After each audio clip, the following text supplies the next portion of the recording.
Baik, hadirin sekalian peserta Zoom yang berbahagia di seluruh Nusantara, saatnya kita untuk bisa menanyakan apa yang sudah disampaikan oleh dua narasumber kita tadi. Monggo kita sapa siapa yang akan bertanya. Monggo untuk nanti kita sampaikan biar dijawab langsung oleh narasumber kita yang luar biasa. Ada yang sudah siap mau bertanya? Boleh dibantu? Ya, hari ini sekalian dan peserta Zoom yang berbahagia pada acara pada pagi siang hari ini diikuti oleh 69 dari berbagai kota yang ada di Indonesia. Baik, kita sapa dulu dari Yayasan Batik Indonesia, matur nuwun juga, teman-teman PPBI Sekar Jagad matur nuwun juga, ada teman-teman pengrajin dari Lasem, dari Batik, dari Bandung juga ada, dari Madura, matur nuwun semuanya. Ya, silahkan kalau ada yang mau bertanya, monggo. Silahkan, ya boleh dibantu. Ya, monggo, siapa yang mau bertanya, monggo.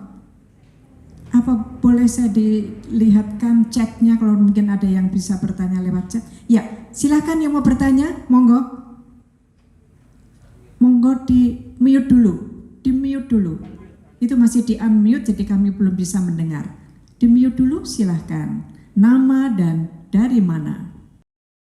Halo, saya bisa tanya? Monggo, nama dulu dari mana? Ya, perkenalkan nama saya Budi, saya dari Los Angeles, Amerika. Saat ini jam 6:30 malam. Saya sangat appreciate batik peranakan. Kebetulan di Makassar, Tionghoa Peranakan Makassar. Ada di belakang saya ini ada lomba kebaya pakai kebaya peranakan. Waktu itu saya jadi juri juga di Makassar, ada acara. Nah, saya punya pertanyaan begini. Itu saya sempat pergi ke Hunan. Nah, saya ada ancient city Feng Huang di situ. Di situ lucunya di pinggir sungai namanya Tuojiang itu saya lihat ada pengrajin batik dan katanya itu dari nenek moyangnya, dari nenek moyang katanya.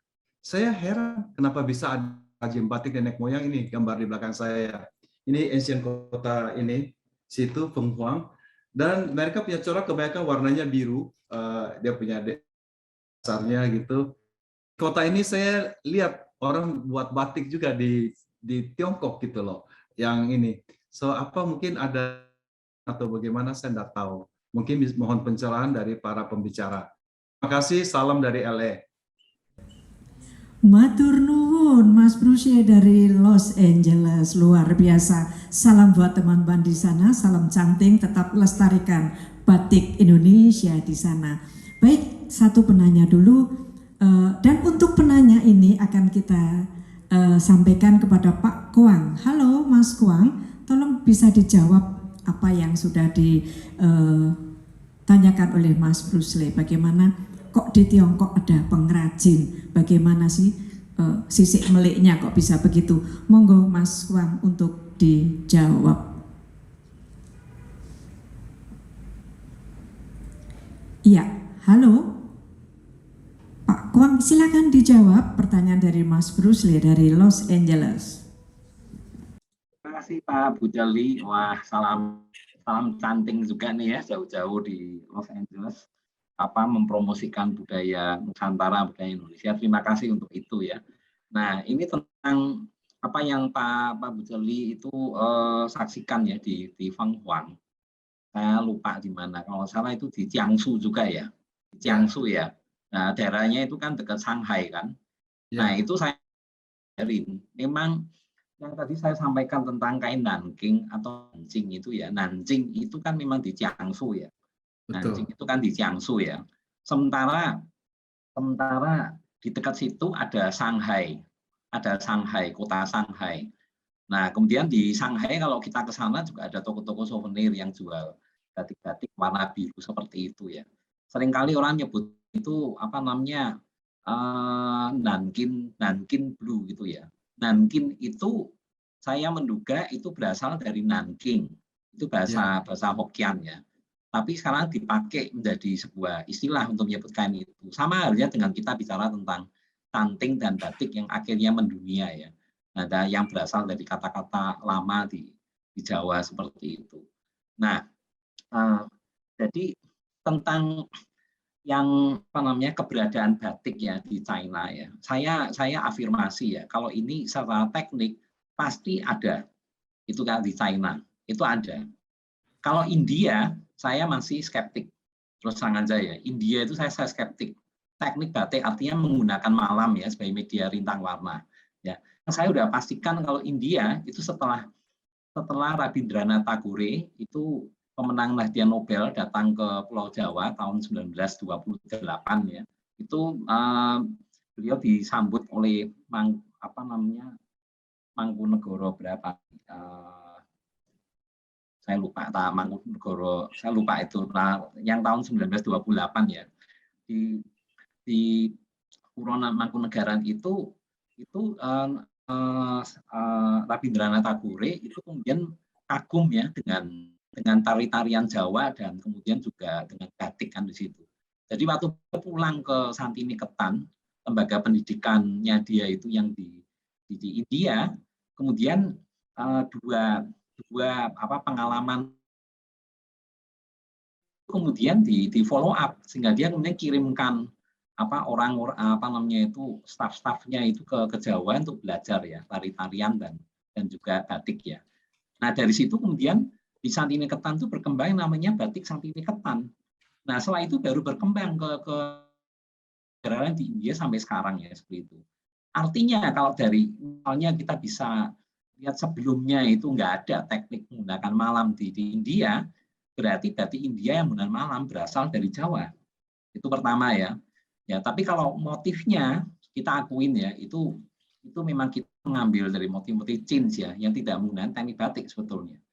Nah, tapi kalau China itu terus kalau saya lihatnya begini. Jadi ada dua daerah yang saat ini masih membuat batik ya. Itu ya. Pertama di Southwest China, itu di provinsi Yunnan dan Guizhou di situ itu ada suku-suku minoritas ya, suku Miao, suku Puyi ya, suku Gejia segala macam, itu mereka masih membuat batik ya dari zaman nenek moyang mereka. Tapi tidak menggunakan canting, pakai wax knife atau latau. Batiknya pun mereka menyebutnya itu lahran dan batik, gitu kan. Tapi media rintang warnanya sama, itu menggunakan nah itu yang difoto Pak Bujali itu ya. Ini saya rasa ini orang ini mana nih?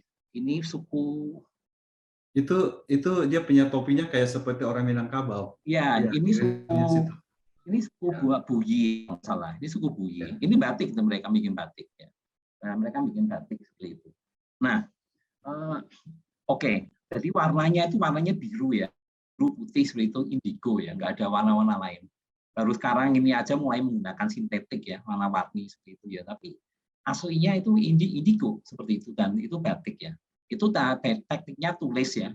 Dan saya rasa ada cap ya. Jadi tulis dan cap itu di Southwest China. Tapi kalau yang di Jiangsu, di pantai timur, Nanjing segala macam itu mereka menggunakan teknik stensil ya. Stensil ya. Kemudian tidak menggunakan malam tapi menggunakan bubur ketan. Bubur kedelai kalau mereka. Seperti itu ya. Nah, warnanya tetap pakai indigo seperti itu. Nah, jadi dengan kata lain, kita akan pastikan ya di China itu mereka punya budaya batik. Nah, masalahnya hubungannya apa dengan batik di Indonesia seperti itu ya. Batik Indonesia ya. Kalau batik di China itu mereka punya bukti arkeologi serpian kain batik yang ditemukan di gurun ya di daerah Xinjiang sana itu ya sekitar abad 2, abad 3 di kerajaan Wulan itu mereka punya ya zaman dinasti Han, mereka itu ada. Nah, sementara kita nggak punya. Kita hanya kita nggak punya kain tua. Tapi kain-kain itu rusak karena karena memang iklim di Nusantara ini kan ya namanya lembab ya, lembab ya, nggak jadi mudah sekali itu bakteri, kuman itu tuh nempel di kain ya, sehingga kalau kain itu sampai 200 tahun aja sudah nggak jelas kalau di zaman dulu ya. Tapi sekarang kan kalau zaman sekarang nggak bisa gitu ya. Jadi kita yang mengandalkan itu hanya relief di candi saja. Jadi akhirnya nggak bisa membandingkan mana yang lebih tua, batik dari Jawa dan kemudian batik dari sana. Tapi kalau saya terus terang hipotesa saya bahwa kalau kita mengikuti teori ada yang namanya out of Yunan dan out of Taiwan seperti itu ya. Nenek moyang bangsa Indonesia itu antara lain itu adalah masyarakat Austronesia kan ya, yang ada itu memang di Cina Southwest sana di bagian selatan sampai ke Taiwan ya, seperti itu ya. Sehingga tidak heran kalau misalnya kita lihat ya, contoh ya, saya sudah pernah lakukan riset singkat ya di Toraja itu tahun 2013, itu kain sarita Toraja yang asli itu tekniknya teknik batik. Itu kalau ke Museum Rantai Pau itu bisa dilihat, itu crack alamnya masih kelihatan di situ ya. Jadi itu bukan bukan sablon kayak seperti sekarang. Teman-teman Toraja sendiri sudah nggak kenal bahwa mereka batik, tapi bukti arkeologi yang koleksi museum itu buktikan nenek moyang mereka itu batik, seperti dituliskan di dalam teks batik ya kan, dan menggunakan warna biru, persis kayak yang tadi dilihat di Feng Huang seperti itu. Motifnya persis kayak punya yang di Yunan ya, suku-suku Miao gitu, kain-kain sarita itu ya, itu tuh persis maknanya juga sama seperti itu, sehingga batik China dengan batik itu dari kita Nusantara seperti ini. Nah dengan begitu kita mengatakan bahwa batik itu diciptakan oleh nenek moyang kita gitu ya di Nusantara gitu ya. Ya karena memang buktinya di China pun juga mereka nggak bisa klaim itu gitu ya. Tapi kalau mengatakan batik ini adalah budaya bangsa Indonesia gitu ya. Seluruh dunia hanya Indonesia lah itu batik itu berkembang paling pesat, paling dihargain gitu, sehingga semua masyarakatnya menggunakan batik sebelum lahir sampai meninggal dunia kan gitu ya. Itu hanya di kita, di China pun tidak. Maka tidak heran kalau kita kemudian dihargain oleh UNESCO dengan satu-satunya yang diakuin itu adalah batik Indonesia. Nah sekarang PR-nya gimana kita mau mengembangkan lebih lanjut dan melestarikannya batik yang warisan budaya nenek moyang Indonesia yang sangat berharga ini. Jadi yang Pak Bujali tadi lihat di Feng Huang itu adalah apa yang tadi saya sudah sampaikan dalam presentasi, itu adalah bagian dari yang namanya kain Nanking atau Nanjing itu ya, Nanjingku itu ya. Itu yang itu Pak kira-kira penjelasannya. Terima kasih Pak atas sharing pengalamannya. Terima kasih Ibu. Matur nuwun Mas Kwan dan Mas Buje, sudah terjawab ya bagaimana kaitan antara batik yang ada di daerah Shanghai tadi dan di Indonesia. Yang jelas yang dinamakan batik adalah perintang warnanya selalu memakai malam panas. Nah itu poinnya. Selama itu tidak memakai perintang warnanya, tidak memakai malam panas, boleh kita bilang no, itu bukan batik. Itu ya, oke. Baik, matur nuwun sekali. Dan untuk Mas Buje di Los Angeles ada satu hadiah. Nanti akan kita sampaikan untuk Mas Buje di Los Angeles ya. Oke, mudah-mudahan nanti bisa kita sampaikan di sana. Terima kasih apresiasinya pada partisipasinya pada siang hari ini. Matur nuwun. Baik, boleh ada tanggapan berikutnya, penanya berikutnya dari mana? Monggo. Ya, silakan hand raise supaya kita bisa tahu dari mana yang akan bertanya. Ya, sambil menunggu para peserta Zoom yang berbahagia, ternyata makna dari batik luar biasa. Halo, selamat siang. Dari mana? Silakan perkenalan dulu. Ya. Caksono dari komunitas Banyumas History Heritage Community ya. Saya berasal di saya kok jadi tertarik dengan batik yang ada di sana ya, kebetulan secara lokal begitu ya. Meskipun sekarang saya tinggal di Jogja.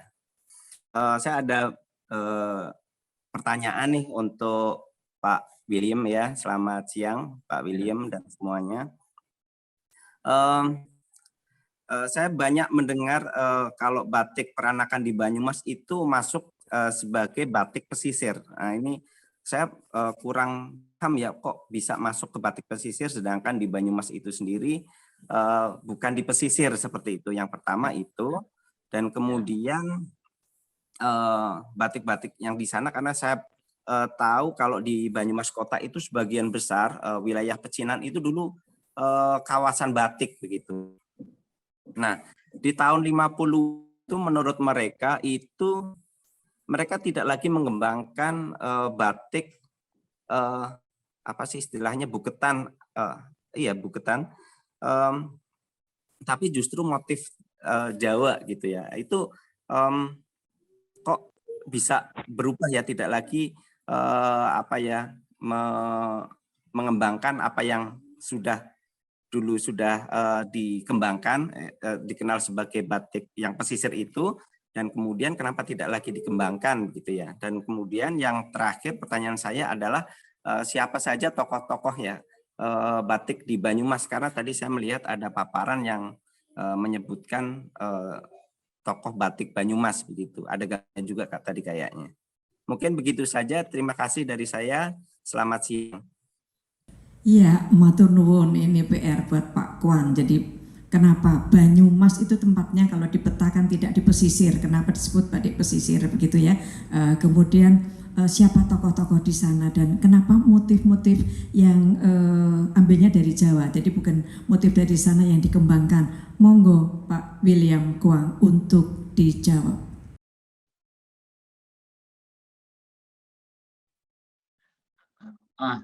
Terima kasih Mas Jatmiko. Ya, salam canting juga ya. Ya, ini Banyumas ini salah satu sentra batik penting ya di masa Hindia Belanda ya. Sama seperti halnya itu dengan Jogja, Solo, Pekalongan ya, Cirebon, Lasem dan Banyumas. Itu sentra-sentra besar batik ya pada masa itu gitu ya. Sehingga memang perlu dipelajari secara khusus tentang Banyumas ini. Gitu. Mas, ini sangat menarik. Saya terus saja lihat Banyumas itu sama seperti dua daerah lain, yaitu Cirebon dan kampung halaman saya Batang gitu ya. Itu satu daerah yang punya dua subkultur batik sekaligus. Artinya kalau kita menggunakan definisi gaya batiknya itu batik pedalaman atau soganan atau keratonan seperti Jogja Solo, dan kemudian gaya pesisir, maka di Banyumas, di Cirebon dan di Batang itu punya dua subkultur batik yang tersebut itu ya. Nah, dari sini kembali ke Banyumas ya. Di Banyumas itu batik sebetulnya batik yang soganan seperti itu yang konon katanya waktu itu udah dikembangkan sejak masa Pangeran Puger ke sana ya, ke Banyumas waktu itu ya kan. Jadi memang sudah ada batik-batik seperti ini, batik ayam puger, batik motif pring dapur segala macam, itu motifnya agak sedikit pesisiran seperti itu ya, tapi warnanya itu warnanya masih warna soganan seperti itu ya. Ini hybrid ya. Jadi ada budaya yang hybrid, budaya batik yang campuran antara pesisiran, sehingga tidak bisa kemudian dikatakan bahwa pesisir itu ya sepenuhnya beda dengan yang di Jogja Solo ya, yang pedalaman. Enggak begitu gitu ya. Ya, enggak seperti itu. Pesisiran itu bebas ngambil dari mana saja sehingga bisa di-mix. Nah, sekarang kalau yang pesisirannya dari mana? Pesisiran sejarah batik Banyumas, kalau pesisiran itu berasal dari sekitar 1860-an kira-kira ya. Itu pada saat Katarina Katarina Van Ostrom dari pengusaha batik peranakan Belanda di Semarang, ya dia sangat terkenal ya, selain Frankemont gitu ya, itu terkenal ya. Nah, Ostrom ini kemudian pindah ke Banyumas. Dia soal ini ya, punya misi Kristen sebetulnya, seorang yang sangat taat sebagai seorang Kristen, jadi mengembangkan agamanya. Tetapi dia kan memang pengusaha batik ya, yang sangat terkenal di Semarang. Akhirnya membuat sanggar di Banyumas, gitu kan. Gayanya berarti gaya Semarangan kan, gitu ya. Gayanya gaya Semarangan ya, dibawa gaya pesisiran itu dibawa. Yang pengaruhnya ada pengaruh kelihatan itu campuran antara pengan dan lasem lah, katanya gitu. Itu dibawa ke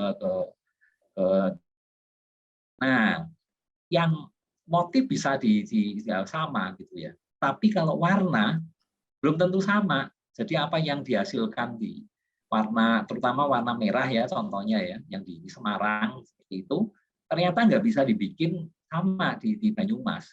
Sehingga akhirnya kita lihat warna merah yang di daerah pesisir itu yang lebih cerah seperti itu ya, bisa yang agak muda itu Abang Lombok ya, kita lihat di batik Batang zaman dulu gitu ya, itu kalau warna mengudunya itu Abang Lombok seperti itu ya. Kemudian warna yang lebih kuat ya merahnya yang namanya Abang Ketik-Ketik yang tadi udah dikasih lihat sama Pak Rudi Hartono tadi itu ya, titik merah darah ya itu kan. Tapi warnanya yang lebih tua kan nggak ada gitu ya. Jadi yang zaman sekarang kami menyebutnya di Batang itu ya itu nggak ada itu di daerah Semarang itu. Nah, jadi waktu Ostrom pindah ke Banyumas, kemudian bikin batik-batik kemudian untuk warna merahnya itu ternyata menghasilkan dapatnya itu warna merah itu yang lebih tua gitu ya. Merahnya jadi cenderung mirip kayak seperti ada coklatnya sedikit gitu ya. Jadi ada agak gelap ya, lebih ke marun lah ya gampangnya gitu. Warnanya agak sedikit marun yang seperti itu. Nah, jadi kemudian warna coklatnya pun juga begitu, lebih gelap ya seperti itu ya. Yang dia itu agak sedikit gelap ya, tapi ada nuansa yang keemasannya seperti itu. Akhirnya warna itu menjadi warna yang sangat khas Banyumas ya. Pada saat dibuat dengan menggunakan warna alam ya, yang seperti itu ya, sehingga itu warna batik pesisiran Banyumas itu seperti itu gitu ya, latar putih. Yang merahnya itu merah yang agak gelap ya, agak seperti marun seperti itu ya. Sogannya itu ya agak sedikit gelap, tapi ada nuansa emasnya seperti itu. Nah, itu jelas akhirnya kemudian dilihat sebagai batik. Dan motifnya itu adalah pesisiran seperti itu. Nah, sejak Ostrom pindah ke sana, kemudian keluarganya mengembangkan pembatikan kan, ya, pembatikan ya, sehingga keponakannya itu ya bikin batik ya, terus orang-orang Tionghoa di Banyumas pun kemudian juga mengembangkan batik kan seperti itu ya kan. Nah, ini kaitan antara yang namanya Belanda dengan peranakan Belanda dan peranakan Cina atau Tionghoa di Banyumas. Terus terang aja memang belum ada yang meneliti gitu kan. Saya yakin itu pasti ada kaitannya. Tapi kalau dihubungkan dengan Pekalongan itu jelas gitu ya. Jelas. Saya kasih contoh misalnya siapa namanya Simonet ya, Nyonya Simonet itu kan seorang peranakan Tionghoa, suaminya adalah orang Belanda kan ya, Tuan Simonet seperti itu kan. Nah, yang perempuan ya itu siapa namanya itu Arden lali apa nih Arden itu ya, itu jadi anak angkat dari keponakannya Ostrom gitu ya, yang di Banyumas. Otomatis batik-batik yang dari Banyumasan, gaya Banyumasan seperti itu dengan warna kayak Banyumasan, itu ada di Pekalongan, ya kan? Dibikin di Pekalongan ya, yang seperti itu kan. Dan itu bisa dilihat baik pada tidak selalu yang kaitan sama keluarganya, tapi yang lainnya pun juga bikin. Misalnya Lynette Selar, itu dia bisa bikin yang gaya seperti itu. Kemudian di kampung di desa Kalipucang Wetan Rifaiyah gitu ya, itu ada tuh batik gaya Banyumasan seperti itu kan ya. Nah, batik warnanya ya seperti itu gitu ya. Jadi sama seperti kayak yang di Banyumas. Itu dari mana tuh Pak kaitan? Pasti kan pembatik yang di Kalipucang itu dia mendapatkan order dari pengusaha itu di sana ya, di Pekalongan. Yang Pekalongan ada pengusahanya yang peranakan Belanda, itu ada kerjasama dengan peranakan Belanda itu di Banyumas gitu ya, Banyumas. Nah, terus karena ada unsur peranakan Tionghoa yang si Monet, berarti Tionghoanya juga bikin kan? Kalau kayak gitu berarti bikin di Banyumas juga pasti juga bikin di Pekalongan. Nah, cuma ini catatan yang lebih detail tentang ini belum ada. Menelusurin si Monet misalkan gitu ya. Kalau bisa diperoleh data, kita akan bisa lihat kaitan antara Semarang ya, Semarang, Pekalongan, Banyumas dan Lasem ya terutama, dan juga tentunya Jogja dan Solo ya di situ ya, karena unsur Sogannya juga kuat. Nah, kembali menjawab pertanyaan Pak Jatmiko tadi Pak. Jadi sampai tahun 50-an betul ya, dulunya itu batik yang gaya buketan segala macam dulu banyak bikin. Yang bikin itu adalah pengusaha peranakan Belanda dan Cina, bukan Jawa, gitu kan? Kalau yang ada pengusaha Jawa itu bikinnya yang batik soganan seperti itu. Nah, pada sampai tahun 50-an itu pengusaha-pengusaha yang peranakan Belanda kan sudah nggak ada tuh ya. Mereka udah pulang ke negaranya atau udah meninggal gitu kan, sudah nggak ada kan, tutup. Nah, peranakan Tionghoa gimana? Peranakan Tionghoa itu juga sama, itu sudah mulai meninggalkan tuh industri batik. Karena kaum perempuan Tionghoa sudah tidak menggunakan kebaya dan sarung lagi gitu kan, udah pakai sehingga marketnya itu lebih limited seperti itu. Sehingga batik ini kurang menjanjikan ya untuk mereka yang tidak di dalam industri batik yang kompetitif ya. Beda kalau yang di Pekalongan seperti itu ya. Nah, di Banyumas itu mulai ditinggalkan. Sehingga waktu terakhir tahun 2018 itu saya ke Banyumas, itu hanya tinggal sisa 1 orang kalau nggak salah pengusaha batik Banyumasan ya, yang kayak pesisir dari keluarga peranakan Tionghoa. Itu namanya Pak Slamet ya. Saya lupa nama lengkapnya gitu ya. Itu Pak Slamet siapa namanya? Hadi Prana atau apa lupa. Pak Slamet Hadi Prianto. Hadi Prianto ya. Tinggal itu aja kan Mas Jatmiko kan ya. Cuma 1 aja itu kan. Sudah nggak ada yang lainnya lagi gitu ya. Nah, jadi kalau mau dikembangkan ke depan dari sisi kesejarahan yang batik Banyumasan yang sangat multikultural, tradisi batiknya itu soganan, dan maka desain dan market yang bisa dikembangkan itu very potensial seperti itu. Jadi semoga nanti Pak Jatmiko bisa ajak teman-teman ya dari Banyumas dan daerah lain yang memang mau mengembangkan batik Banyumas. Kira-kira itu Pak tentang batik Banyumas Pak. Kalau tokoh-tokohnya ya masih belum banyak itu tercatat Pak. Mungkin kita satu-satu Pak. Itu mungkin sama Pak Slamet tanya. Nanti kita cari buku. Kalau Bapak ada nomor kontak, nanti kalau saya ketemu nama-nama itu saya akan kirim melalui Ibu Bapak di Sekar Jagad itu Bapak Jatmiko itu. Ya. Terima kasih Pak. Matur nuwun Pak William Kwang, luar biasa sudah menjelaskan pertanyaan dari Mas Jatmiko dari Banyumasan, di mana disampaikan juga bahwa ternyata yang membawa ke sana adalah pengusaha peranakan Belanda, begitu ya. Baik, ini justru challenge untuk Mas Jatmiko dan kawan-kawan yang ada di Banyumas. Mari mulai mengeksplor, meneliti sejarah batik Banyumas yang benar itu seperti apa. Nah, monggo mudah-mudahan pemerintah daerah di sana juga lewat Dinas Kebudayaan bisa mensupport untuk mengadakan satu penelitian, kajian. Jadi nanti justru semakin kaya ya Pak Kwang ya. Jadi kita semakin kaya tahu bagaimana sih sejarah hubungan batik pesisir Banyumasan, kenapa disebut batik pesisir. Begitu, Mas Jatmiko sudah cukup terjawabnya ya. Baik. matur nuwun Mas Jatmiko yang dari Banyumas yang sekarang tinggal di Yogyakarta. Salam cantik Mas Jatmiko. Baik, berikutnya. Ya, berikutnya ada yang bertanya lagi? Iya.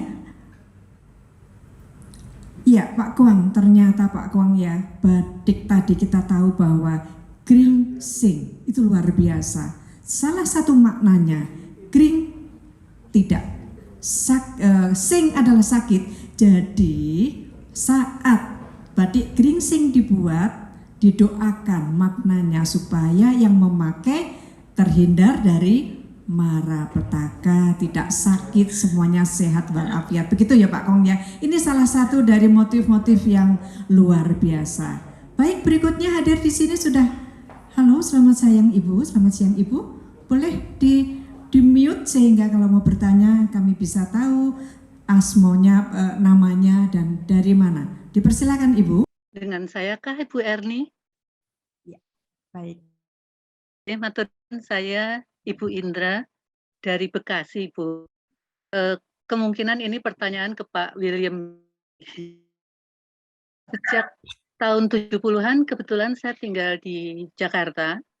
Saya melihat di daerah Karet Kuningan sampai ke Palmerah itu banyak pengusaha Tionghoa yang mengerjakan pembatikan. Tidak tahu persis kapan terus dia menghilang.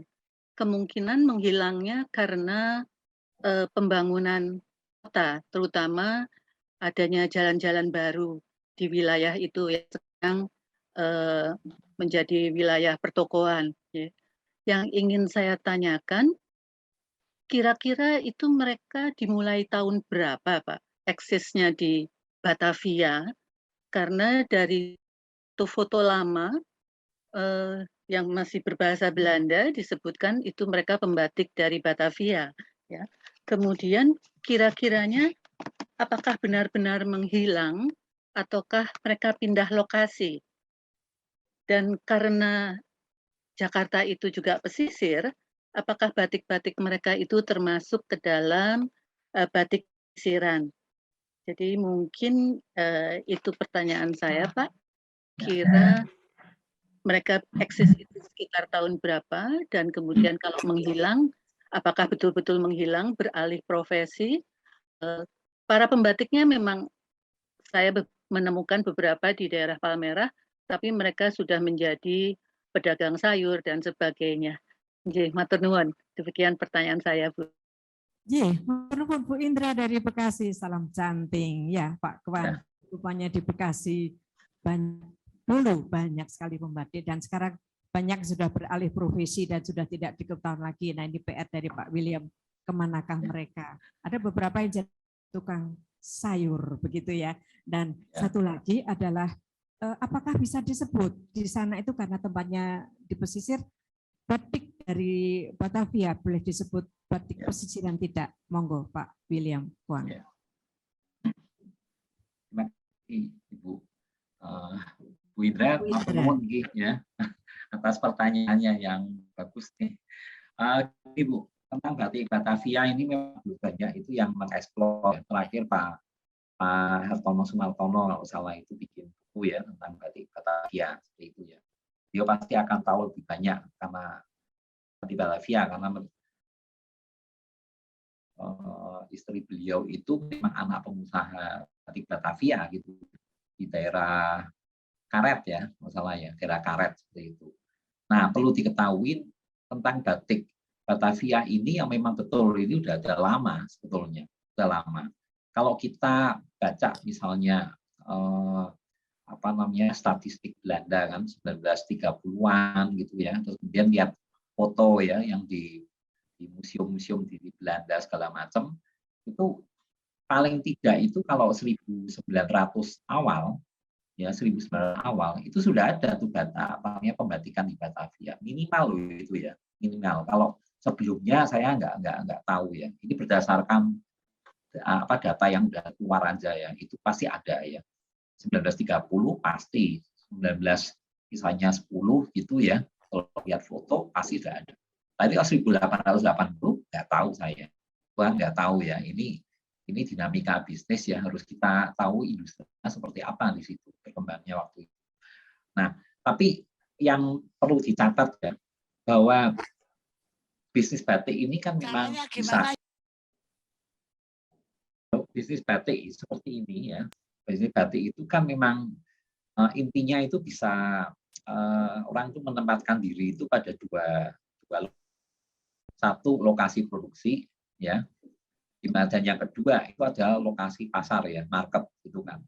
Nah kalau lokasi market ya, di Jakarta misalnya itu tanpa ada pembatikan Jakarta pun ya orang bisa bisnis batik, karena batik ini datang dari berbagai lokasi ya di Pulau Jawa seperti itu kan ya, dari Cirebon, Indramayu, dari Pekalongan, Jawa, Jogja, Solo segala macam ke Batavia dan Bandung ya. Bandung itu sentra besar ya, itu pasar yang besar ya untuk batik ya, yang seperti itu.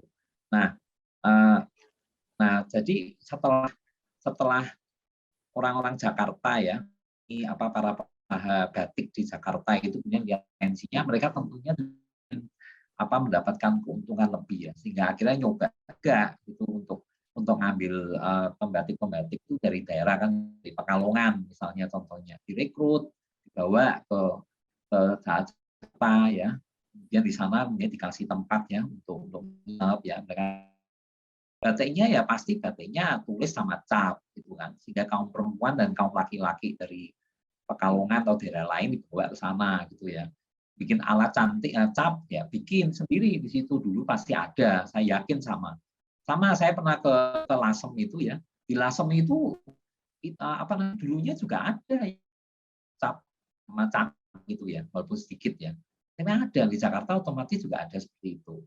Nah lokasi pembatikan di Jakarta ini secara secara sentra ya, secara pemusatan industri itu ada di dua tempat kan, satu di Karet ya, di sekitar Karet situ ya, yang kedua itu Palmerah. Jadi ada dua tempat ya, daerah Karet dan Palmerah. Nah batiknya seperti apa? Batik ini memang umumnya itu yang kalau kita perhatikan umumnya memang bergaya pesisiran umumnya ya, kayak Lasem gitu ya, Cirebon mungkin juga ya, itu yang dibikin di Jakarta seperti ini. Jadi saya terus saja belum lihat itu data atau foto itu yang batik Jakarta itu bentuknya seperti batik Jogja dan Solo yang soganan seperti itu. Tinggal otomatis dari sini kita punya hipotesa batiknya ya bisa dikatakan memang batik pesisiran. Ini tentang lokasi ya, karena lokasi itu lokasi di pantai utara Jawa itu dikaitkan sama batik pesisiran, ini agak sedikit kurang kuat ya alasannya ya, karena kita tahu awalnya memang batik pesisiran dibuat di pesisir utara Jawa kan, tapi pengembangannya akhirnya kan ke yang pedalaman juga kan, misalnya batik Garut, misalnya batik Tasikmalaya, batik Ciamis. Nah, tempat itu kan jauh dari pantai utara, itu kan daerah pedalaman gitu ya. Tapi batiknya kan colorful ya, warna-warni, gayanya kayak Pekalongan seperti itu. Jadi itu kan batik pesisiran kan. Nah, ini jadi Batavia Bali ya. Selain memang lokasinya itu di pantai utara Jawa, tapi memang kenyataannya kalau kita lihat konsumen di batik Batavia ini adalah mereka yang memang menggunakan kain pesisiran ya, lebih berwarna-warni gitu ya. Nah, daerahnya kan memang daerah yang sangat terbuka ya, pelabuhan kan, sehingga siapa saja dari berbagai wilayah di Indonesia luar negeri bisa datang ya. Dan otomatis batik yang bisa dipasarkan di situ ya batik yang seleranya aneka rupa kan. Nah itu cocok untuk gaya pesisiran seperti itu ya. Nah itu yang Jakarta. Nah sekarang itu tutupnya ya. Saya nggak tahu angka tahunnya persis ya. Mungkin gini, kalau dugaan saya mulai bergeser ya, itu mungkin mulai tahun 70-an itu sudah mulai bergeser ya. Ya, dan mungkin tahun 80-an itu sudah nggak ada gitu ya. 80 itu juga nggak ada. 90 itu kemungkinan sudah nggak ada. Misalnya kalau ada 1-2 misalnya, mungkin aja ya, tapi habis itu pasti tergusur, pindah ke tempat lain. Nah mereka tuh kemana tuh? Kenapa mereka itu akhirnya nggak bisa di situ? Masalahnya ya itu, karena masalah pembuangan limbah ya. Karena pembuangan limbah kan, sehingga ada kita menduga pasti ada peraturan-peraturan yang mengingatkan mereka itu untuk tidak membuat industri batik yang membuat limbah sintetik gitu ya ke sungai dan seterusnya seperti itu. Akhirnya mereka keluar dari daerah Palmerah dan Karet. Kemana mereka? Itu ya.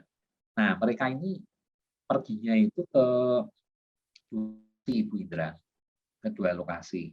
Pertama itu ke Cikarang, Bu. Ke Cikarang, jadi daerah Bekasi dekatnya Bu Indra ini, Cikarang ini. Yang kedua itu daerah sana, daerah Cibitung sana, Bu. Daerah Balaraja, Cibitung sana ya, Tangerang sana. Jadi ke arah sana itu. Nah, batiknya pun kemudian sudah tidak ke arah tulis dan cap lagi. Kenapa? Karena sudah batik Batavia ini kan batiknya komersial, batik komersial sehingga harganya itu akan harga yang murah gitu kan. Cenderung akan harga murah. Nah, kalau harga murah berarti tidak membutuhkan pencantingan halus kan ya. Berarti cost of production penting gitu ya. Nah, cost production ditentukan teknologi kan. Nah, teknologi itu yang tahun 70 itu adalah printing kan ya. Printing ya, sablon batik ya. Yang hasilnya kita sebut tekstil bermotif batik, bukan kain batik. Nah, jadi akhirnya batik Batavia ini kemudian masuknya kemana? Ke industri printing. Itu kan ya, printing bermotif seperti itu gitu kan. Nah, jadi contoh seperti kita lihat sahabat kita Pak Hartono Sumarsono misalnya, itu startnya itu dari yang printing, yang sablon ya. Kalau keluarga istrinya mungkin dulu ada yang cap gitu ya misalnya, tapi kemudian salah zamannya beliau itu udah ke printing karena cost-nya paling murah, ya kan bisa massal tanah ungu. Nah jadi akhirnya itu saya menduga itu batik-batik yang di Karet dan di mana Palmerah itu semuanya berubah menjadi industri sablon batik semuanya itu kan sablon batik itu ya. Nah baru setelah itu ada diantaranya termasuk Pak Hartono itu yang tarik untuk kemudian kembali ke batik lama kan. Jadi akhirnya ya bikin batik tulis gitu, yang halus seperti itu ya. Nah tapi ini hanya satu kasus saja kan. Tapi kalau yang lainnya saya rasa sih enggak, tetap itu ke printing, kalau enggak ya sudah meninggalkan industri batik karena terlalu banyak opsi opportunity bisnis yang lain yang berkembang ya, sehingga batik ini sudah tidak menarik lagi dari sisi bisnis ya. Hanya mereka yang memang punya kepedulian budaya yang kuat ya terhadap batik ini, itu yang tetap mau itu mempertahankan kelestariannya gitu ya. Nah ini aspek bisnis itu memang harus dilihat bagaimana pengembangan. Tapi kalau tidak disertai dengan pendidikan budaya yang bagus ya tentang kain batik, akhirnya orang hanya lihat itu hanya cuma harga, hanya fashionnya saja begitu ya, nggak tahu arti dibalik-baliknya ya. Ini terutama untuk generasi muda begitu ya. Saya sangat khawatir ya, ini nanti batik kita ini benar tambah lama tambah susut gitu, tambah merosot gitu. Nah, itu kira-kira Bu Indra itu untuk menjawab pertanyaan tentang batik Batavia ini. Matur nuwun, Pak. Matur nuwun. Iya, matur nuwun, Pak Wiranto. Bu Indra sudah terjawab di salah satu penyebabnya di antaranya dari segi bisnisnya, marketnya, dan yang kedua kebijakan-kebijakan yang disampaikan bahwa harus ramah lingkungan. Tadi disampaikan siapapun pengusaha batik di situ harus membuang limbahnya yang sudah mempunyai IPAL meskipun sederhana, dan ini sangat kesulitan, tidak boleh dibuang prung ke sungai begitu ya. Dan ini salah satu penyebab mereka kemudian pindah ke Cibitung begitu ya, dan Cikarang. Demikian Bu Indra jawaban dari Pak Wang. Matur nuwun Bu Erni. Salam canting. Ya, berikutnya saya menuju ke Sekretaris Sekar Jagad, Ibu Profesor Dr. Murdiati Garjito. yang sudah menulis beberapa buku. Sugeng siang Bu Murdiati Garjito. Inje, monggo katuran kalau mau. Ya, terima kasih. Tanggapan. Saya pertama-tama mengapresiasi terlebih dahulu acara Sekar Jagad kali ini. Kalau bisa kita berlanjut bekerja seperti ini. Jadi tanpa ketemu tetapi tetap mendapatkan ilmu.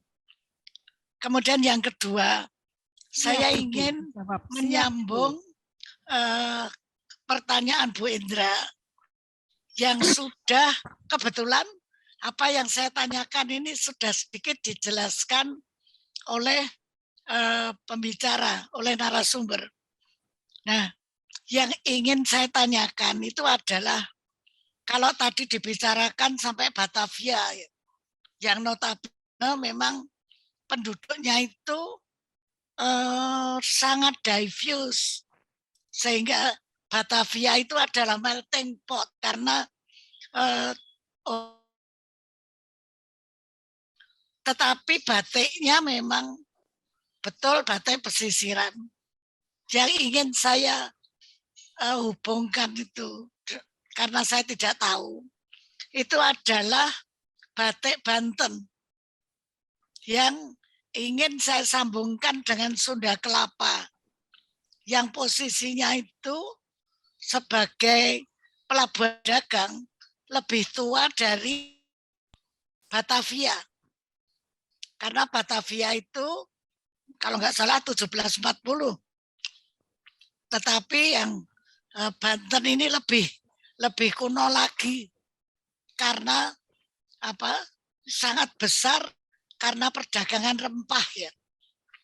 Nah, kenapa di situ batiknya itu banyak kemiripannya dengan ornamen-ornamen yang ada di tanah Toraja. Hanya di Toraja saya itu dalam bentuk kayu kayu ditatah atau dalam bentuk bordiran yang dijual sebagai souvenir. Itu kalau saya anukan itu mirip batik Banten yang notabene pesisiran. Barangkali apakah ada benang merahnya? Apa yang saya tanya dengan Toraja. Kemudian yang kedua, tadi narasumber menghubungkan dengan batik pedalaman Jawa Barat, Garut, Tasikmalaya. Betul sekali apa yang disampaikan tadi. Saya ingin menanyakan bahwa salah satu ciri batik Pasundan, apakah itu Garutan atau dari tempat lain, itu latarnya itu juga polos. Kemudian ceploknya itu macam-macam, ada bunga teratai, kemudian ada untu walang, kemudian ada atau pucuk rebung, ya. Tapi di bawah. Kemudian lainnya itu yang lebih luas itu adalah polos seperti itu. Kemudian kalau latarnya itu bermotif, itu memang motifnya campur antara motif atau ragam hias pedalaman dengan pesisiran. Nah, saya ingin mendapat penjelasan apakah ada yang dapat. Terima kasih, Banten, Sunda Kelapa, dan terima kasih. Matur nuwun Bu Murdiati Garjito. Pak William Kwang. Jadi tadi disampaikan Bu Garjito bahwa Banten dengan pelabuhan Sunda Kelapanya itu lebih tua daripada Batavia.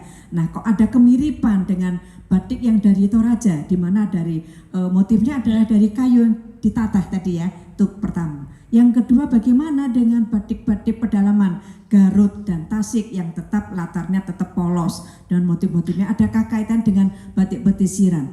Monggo. Ya. Sebelumnya salam hormat kepada Ibu Murgar Garjito, Ibu. Ya, ingin kalau ke Jogja ini belum. Semoga Oh, nanti kita silakan. jumpa, Bu. Tapi saya bukan ahli batik. Juga bukan, Bu. Saya peminat batik, Bu. Saya hanya pencinta batik saja, jadi biasa aja, hanya suka jalan-jalan, Bu. Bukan seorang ahli batik, bukan pengusaha, bukan sarjana seni, bukan, Bu. Jadi kebetulan aja saya hobi batik aja, Bu. Jadi saya mencintai batik. Nah, terima kasih, Bu. Tadi pertanyaannya luar biasa sekali. Baru pertama kali nih, Bu, saya ditanya seperti ini, Bu. Ini, oke, tentang batik Banten ya. Nah, ini batik Banten ini kita memang harus melihatnya konteksnya Banten sekarang itu dengan Banten dulu itu juga belum tentu sama gitu ya. Kita dulu bicara tentang Jawa Barat, Bu ya. Jadi bicara Banten juga dengan tentang masalah suku Sunda seperti itu. Nah, yang disebut dengan batik itu di Jawa Barat sebetulnya sudah ada pada zaman dulu yang disebut dengan kain simbut ya. Kain simbut kalau kita lihat di Museum Nasional misalnya di websitenya ada juga ya. Itu tuh kain simbut seperti itu yang disebut dengan kain batik Baduy seperti itu. Nah, jadi masyarakat Sunda sendiri punya teknik pembatikan yang berbeda dengan masyarakat Canting. Ya, mereka menggunakan hanya kayu atau bambu yang diruncingkan gitu ya untuk sebagai penanya seperti itu. Persis kayak di China gitu. Kemudian yang kedua, media rintang warnanya itu adalah tidak menggunakan cairan malam panas, tapi pakai bubur ketan ya, atau mereka sebut dengan darih seperti itu kan ya. Nah, kalau pewarnanya ini yang menarik itu adalah warnanya pakai akar mengkudu untuk merah, kemudian biru itu adalah indigo atau di bahasa Jawa namanya tom, Sunda namanya tarum seperti itu ya. Nah, yang pemahaman tentang batik simbut ini atau kain simbut disebutnya sebagai kain Baduy. Padahal kita tahu bahwa orang Baduy, masyarakat Baduy tidak mengenal warna merah ya, hanya biru dan Hitam. putih. Ya, hitam itu adalah karena campuran dengan lumpur ya, dengan lumpur ya. Jadi proses pewarnaannya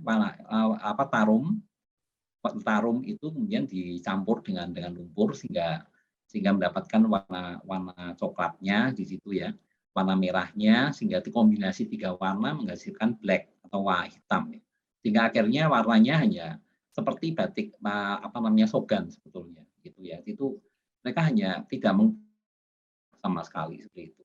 Nah, dengan begitu yang namanya kain simbut itu bukan kain Baduy, sekali lagi bukan, tapi dari suku Sunda gitu kan, dan ini yang perlu dieksplor. Nah, lokasinya di mana gitu kan? Lokasinya itu yang kain simbut ini yang ditemukan itu di sekitar Rangkas Bitung. Nah, daerah itu memang daerah Pandeglang, ya daerah Pandeglang, Rangkas Bitung, daerah itu memang daerah Baduy. Sekali lagi bukan kain Baduy seperti itu. Nah, terus kain ini ada nggak kira-kira kalau kita kembali misalnya di atasnya kan ada ya, ada Banten gitu ya. Kalau di masa lampau kita nggak tahu, Bu. Tapi menurut catatan Belanda ini ada sampai ke daerah Ciamis ya. Memang berarti artinya di utara dari mana itu Rangkas Bitung ya. Jadi memang mengarah ke daerah Banten sana itu. Tapi nggak nyampe ke Bantennya gitu ya. Jadi akhirnya kita belum bisa bicara pada masa Kesultanan Banten sudah ada pembuatan batik di sana itu ya. Boleh jadi malah batik yang mereka pakai berasalnya dari Jawa ya, dari Solo, Jogja dan seterusnya gitu ya. Sama halnya dengan kerajaan-kerajaan lain itu ya, itu ada hubungan antar kerajaan di Nusantara kan ya. Misalnya kalau kita ke Kutai Kartanegara di sana, itu mereka menggunakan juga batiknya sogan gitu ya. Kalau kita ke Flores dari dari Baju di Manggarai Barat sampai timur ya di daerah Larantuka, semua suku itu menggunakan tutup kepalanya, semuanya itu menggunakan batik semuanya. Tidak ada yang tidak menggunakan batik. Dan batiknya itu batik Sogan. Itu ya, batik Sogan seperti itu yang ya, sehingga kita jadi lihat ini pasti ada kaitan antara kerajaan di Jawa, Keraton Mataram gitu dengan itu apa namanya Nusa Tenggara Timur ya, seperti itu kan. Nah, dalam kaitan ini kalau kita balikin ke tadi, berarti antara kerajaan Mataram ya, Jogja Solo seperti itu dengan Banten itu ada kaitannya ya situ, sehingga ada kemungkinan penggunaan batik yang Sogan itu harus dieksplor ke sana. Nah, sekarang tentang ini batik yang tadi dengan batik Banten, apa namanya motifnya kok sama seperti mirip-mirip seperti yang ukiran di Toraja seperti itu ya. Ya ini kembali Bu, kembali jadi begini, yang namanya batik Banten yang kita lihat sekarang ini itu kan hasil pengembangan baru ya. Saya rasa itu nggak sampai 20 tahun ya, itu baru dibuat ya. Itu paling sedikit sebelum itu pengakuan UNESCO ya, atau justru sudah UNESCO itu kan ya, tahun 2009. Artinya itu di tahun 1900-an pun tidak ada yang namanya batik Banten itu ya. Batik Baduy itu juga sebenarnya nggak ada itu. Itu hasil printing dari mana Pekalongan sama Jogja, para pengusaha itu kemudian mengintrodusir itu budaya kain baru untuk Pak Baduy. Baduy hanya mengenal itu tenun, tidak punya batik ya. Tapi akhirnya setelah ada komersialisasi budaya seperti ini ya, akhirnya muncul sebuah produk namanya batik Baduy. Masyarakatnya tidak membatik, semua dari luar gitu kan. Nah, sekarang kembali ke tadi antara Toraja dengan hubungan antar daerah itu tidak bisa dilihat pada konteks pada masa kolonial misalnya Belanda sebelumnya. Pasti akan jauh sebelumnya. Bisa sekitar mungkin 1000 atau 2000 tahun yang lalu atau sebelumnya itu ada kaitan ya. Kalau kita lihat contoh ya seperti saya perhatikan ya, saya bukan seorang antropolog, bukan seorang arkeolog, cuma saya kemudian perhatikan saja kan begini. Misalnya contoh ya. Contoh kalau kita lihat dari pakaian dari perempuan seperti itu. Itu ternyata dengan yang di mana di Yunan sana di suku Dai atau Tai itu ya, itu sama seperti itu. Sama Buyi tadi itu dengan suku Minangkabau itu sama. Suku Dayak dengan suku Wa di Yunan itu mirip seperti itu. Suku Toraja itu dengan Miao itu mirip seperti itu kan. Yang artinya yang ini salah satu budaya yang masuk ke Nusantara adalah Austronesia. Berarti si yang dibawa yang masuk melalui ukiran kayu ya dalam rumah tradisional seperti itu ya.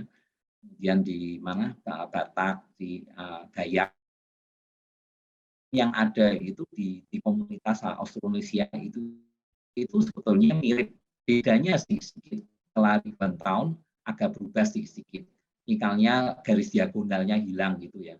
Nah kembali berarti kalau begitu yang kita sebut dengan referensi untuk motif di Banten ya untuk batik modern Banten saat ini masa Kesultanan ya, itu menggunakan peninggalan arkeologi di Banten. Berarti itu adalah barang-barang tua kan. Nah, kalau barang tua seperti itu, berarti itu hubungan antara satu daerah dengan daerah lain seperti Banten dan Toraja sudah terkait gitu ya. Karena kita bicara dengan nenek moyang yang kemungkinan itu adalah sama seperti itu kan. Nah, ini kemungkinan itu. Saya terus saja lihat itu motif-motif di kain sarita Toraja ya yang warna biru putih ya, celup itu sama coklat putih atau hitam putih yang dicelup dengan lumpur seperti itu motif-motifnya itu akan mirip yang di suku Austronesia seperti itu. Nah, saya belum lihat punya Banten. Kalau Ibu Umur udah lihat seperti itu,